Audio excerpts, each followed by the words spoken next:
বিশ্বের অন্যতম শীর্ষ ধনী বিল গেটস থেকে শুরু করে ব্রিটিশ রাজ পরিবার জেফ্রি অ্যাপস্টেনের কালো অধ্যায় যেন কাউকে ছাড় দিচ্ছে না।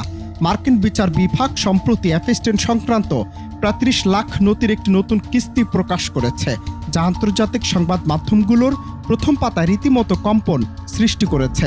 এই নথিগুলো প্রকাশের পর আজ শনিবার ব্রিটিশ সংবাদ মাধ্যম দ্য টাইমস ও ডেইলি মেল সহ বিশ্বের বড় বড় মিডিয়া আউটলেটগুলো বিশ্বনেতা ও প্রযুক্তি ধনকুবদের গোপন জীবনের এমন সব তথ্য সামনে এনেছে যা সাধারণ মানুষের কল্পনাকেও হার মানায়।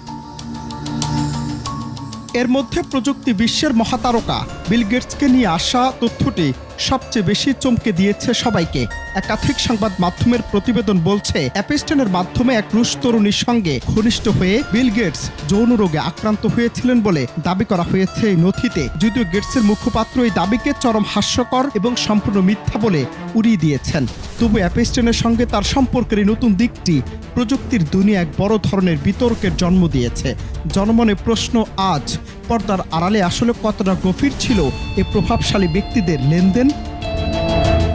এদিকে ব্রিটিশ রাজ পরিবারের প্রিন্স অ্যান্ড্রু আবারও পড়েছেন চরম অস্বস্তিতে। নথিতে প্রকাশিত ২০১০ সালের এক ইমেল বার্তায় দেখা যায়, অ্যাপস্টেনকে বাকিংহাম প্রাসাদে অত্যন্ত গোপনে আসার আমন্ত্রণ জানিয়েছিলেন তিনি। এমনকি জনৈক সুন্দরী রুশ বান্ধবীর সঙ্গে প্রিন্সকে পরিচয় করে দেওয়ার প্রস্তাবও দিয়েছিলেন অ্যাপস্টেন। যদিও প্রিন্স অ্যান্ড্রু বরাবরের মতো সব অভিযোগ অস্বীকার করে আসছেন, কিন্তু দ্য ডিউক অ্যাকাউন্ট থেকে পাঠানো সেই মেলগুলো এখন রাজ পরিবারের নৈতিকতা নিয়ে বড় ধরনের প্রশ্ন তুলেছে।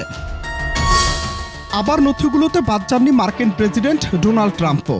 ডেইলি মিররের দাবি অনুযায়ী ট্রাম্পের বিরুদ্ধে অপ্রাপ্তবয়স্কদের সঙ্গে সংশ্লিষ্টতার কিছু অভিযোগ এসেছে। তবে মার্কিন বিচার বিভাগ স্পষ্ট করেছে যে এসব অভিযোগের অনেকগুলি অসমর্থিত এবং ভিত্তিহীন। ট্রাম্পের পক্ষ থেকে তথ্যগুলোকে সম্পূর্ণ মিথ্যা ও চাঞ্চল্যকর গুজব হিসেবে অভিহিত করা হলেও রাজনৈতিক মহলে এই নথিগুলো একটি বিশাল হাতিয়ার হিসেবে কাজ করছে। এই গোপন নথিগুলো যেন একটি বিস্ফোরক, যা প্রভাবশালী ব্যক্তিদের ক্যারিয়ার ও ইমেজকে ধুলোয় মিশিয়ে দেওয়ার সক্ষমতা রাখে।